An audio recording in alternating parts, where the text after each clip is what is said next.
And here it is, the video I promised you here at this thread coming today or tonight. Showing you the new battery compartment of the Pyra case with the sample I just received.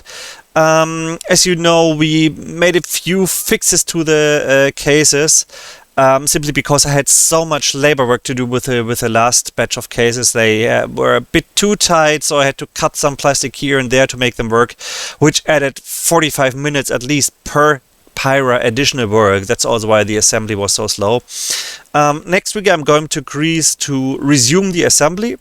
But today I will just show you how we have changed the battery case, so as an improvement for future units. So let's switch to the Pyra.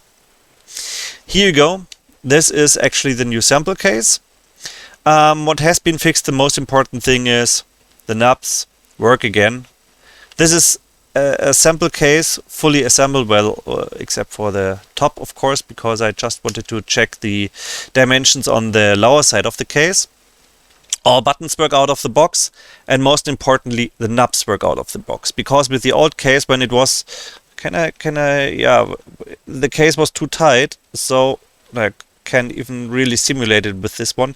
The knobs got stuck. So without a modification, the knobs got stuck there. So this has been fixed. The knobs are now working finally. As you can see, this case is not painted, so it looks a bit horrible, but it's just a sample case. So this has been fixed. The shoulder buttons also now work out of the box. Yeah, it's always a thing with the lighting with these plastic cases. So, and the buttons here work, they feel fine, they are not stuck, they all feel the same, and they are, well, more clicky than on the other cases. The D-pad also works fine without modification, because I also had to cut out here a bit, otherwise the D-pad would hit the lower side of the case, which also wouldn't feel so good. So, yeah, it seems that with the new batch of cases we will produce, I will not have to do all the manual labor work. Still, I'm going to Greece to start the production because I will take 10 Pyras with me and assemble them with the sample cases there to make sure that all the issues we had, which slowed down the assembly tremendously, are now gone. Okay, now let's take a look at the new battery compartment. So, as you can see, this part here has been closed up. There is still, it still can be seen here that there was an opening here. Not much we can do about that, but except for producing a new case, but it's still a lot better that way. You can see now here, there's a small, tab-like clip here, and this is the new case. As you can see, we don't have these clips here anymore. Instead, we have these two little thingies here that clip in there.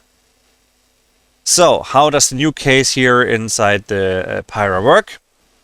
As usual, as before, you put in the battery first. So, batteries in. Then you take these, put them slightly to the left,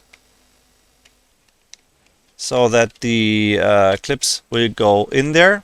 And then all you need to do is slide it in, and it locks in place. So you can see it's locked here when the arrows are there, and all the little tabs do is slide in there, and that's really sturdy. You can't break it out. It's much more robust than the things before.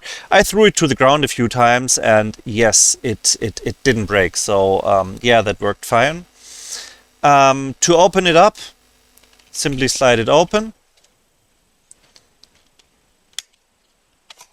click it up again, and that's it. So that's a lot easier to open than before. You don't have any annoying clips here, and basically as soon as you close it, this thing is fully flat. So it's perfectly flat, it's easy to open and close, and it's really sturdy even if you throw it to the ground. So as you can see here at the side, also looking fine on both sides here. So yeah, properly closes, properly fits, really tight, doesn't open. So with that new change, the battery case will be easier to open and to close. We will not have the issue we had before. And well, yeah, I already said once we upgrade the cases, you will be able to buy a new case if you want to. We can change your old Pyra into a new case if you like to. And well, after we used up the remaining cases we have here, we will of course use the new cases. And yeah, forgive me for not having the time to assemble more Pyras lately. We moved to a new place, as you know, and there's still a lot of work to do. And as I mentioned, it takes so much time to assemble these Pyras at the moment, simply because of the case issues. But the most important thing for me now is to resume the production next week in Greece, so that we can get these new cases and paint them as fast as possible. Well, and after that, assemble more Pyras, so that we can finally deliver a lot more Pyras than before. Thanks for watching, and I hope you're all doing good, and I wish all the best to our community members in the Ukraine, and of course everybody else there as well. I know a few people there. As you may know, Crix, the developer of the EverDrives, is living there, and well, I've seen him online on Skype today for a few minutes, so I'm always happy when he goes online for a few minutes, and I know he's still safe. So let's hope for the best, and yeah, I think you can all agree that we don't want any war, we want peace. So let's hope things in Ukraine are resolved soon, and that's it from me. See you soon.